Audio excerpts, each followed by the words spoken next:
Komið sæl. Það nú til þess að gera frekar rólegt svona veður yfir landinu heilt yfir. Frekar skýjað og ágætlega milt engu að síður en ef við lítum hér á stóra yfirlitskortið okkar og horfum á hér hvernig þessi lægð ætlar að fara hér í átt að Bretlandseyjum og svona eiginlega við það að deyja drottni sínum þar og svo þessi við Nýfundnaland sem kemur í kjölfarið en þær stefna allar hér í átt að Bretlandseyjum og ætla til Skandinavíu þannig við liggjum hér inn í svona svolítið skjóli frá þessari hæð sem hérna norðan við okkur og vindur hægur en eins og áður sagði frekar skýjað. Á hitasviðinu að þá erum við í þessum ágætlega milda loftmassa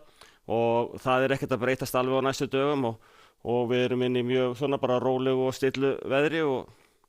reynum við þá bara að njóta þess sem allra mest. Einhverjar vætu þó að gæta svona í flestum landslutum svona næstu dagana en við förum nú betur yfir það núna og ef við byrjum þá bara í kvöld, nótt og fram að hádegi á morgun og sjáum það eru svona smá úrkomublettir hér og þar en þetta nú óskup lítið, það hérna helst að gæti brotna aðeins upp skýjahaulan hérna á Norðvesturlandi og jafnvel á Vestfjörðum en aðrir fá þá einhverja smá vætu. Á morgun þetta kannski einhver bundi hérna við austurströndina en frekar lítið í öðrum landslutum, hitinn þetta svona á pari við það sem verið hefur, það einna svalast á austanverðurlandinu þar sem að hafáttin kemur að landi. Hádegi nú líklega komin hafgola býsna víða, þannig en af því að það skýjað þá verður hún hæg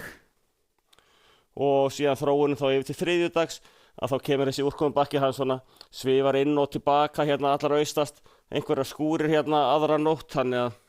viðbúið að geta svona verið þokkalega skúrir í þessu inn á milli en ekki mikil svona útbreiðsla og standa hann ekki lengi yfir. Þannig að hádegi á þriðjudag að þá þetta útlitið, þessi dagar þeir renna nána saman í eitt því þeir eru svo líkir. Þannig að ef við lítum þá aftur og förum þá yfir til miðvikudags þá þetta eiginlega sami grautur í sömu skála, einhverja smá skúrir svona hér og þar og einna þurrast á Norðvesturlandi og vindur hægur 3 til 5, 6, kannski upp í 8 metra svona úti fyrir en bara heilt yfir mjög rólegt veður, hafgola yfir daginn mjög víða, sérstaklega þessi sólarnýtur, hitinn kannski upp í 15 og 16 stig, svona inn til landsins þar sem hann að brotna örlítið upp og á fimmtudaginn það svona óskum svipað, það að sjá komið örlítið úrkomubakki hérna upp á sunnanverðurlandinu en þá verður líklega þurrt fyrir norðan og vindurinn ennþá mjög hægur og jafnvel breytileg vindátt. Færum okkur þá yfir til Evrópu, það ennþá mjög óstöðugt loft mjög víða í norðanverðri álfunni, það kannski Frakkland sleppur einna best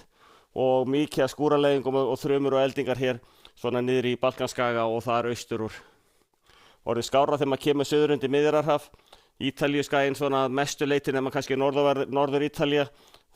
það að segja suður Ítalía sleppur ágætlega en hins vegar skúrir í norður Ítalíu. Íberíuskaginn verður klárlega með vinningin bæði hvað varðar hita og sólskinn á morgun og það ennþá vel hlýtt og fínasta veður. Og ef við færum okkur þá yfir til Kanaríeyja að þar norðlæg átt, nokkuð bjart og veður hið ágætasta, hiti svona upp til 25 gráður. Þó nú alltaf líkur að geti myndast stöku skúr svona hér og þar, þá einkum á norðurendan þar sem að vindur stendur á hafi. Færum okkur þá yfir til Norður-Ameríku, það eru svona lægðapólur eins og hérna í norðvestur hluta álfunnar og önnur hérna sem komin hérna rétt austur á Nýfundnalandi og kröftu að skúrir í þessu svona nokkuð víða þar sem við sjáum út í þetta bláa, fjólubláa litinn. Þannig það eru mjög öfluga skúrir með þrumum og eldingum. Annars ágætlega hlýtt og svona nokkuð hefðbundi veður fyrir þennan árstíma.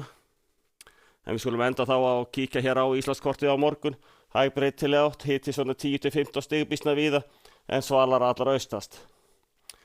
Þá látum við þetta gott heita í kvöld. Verið þið sæl.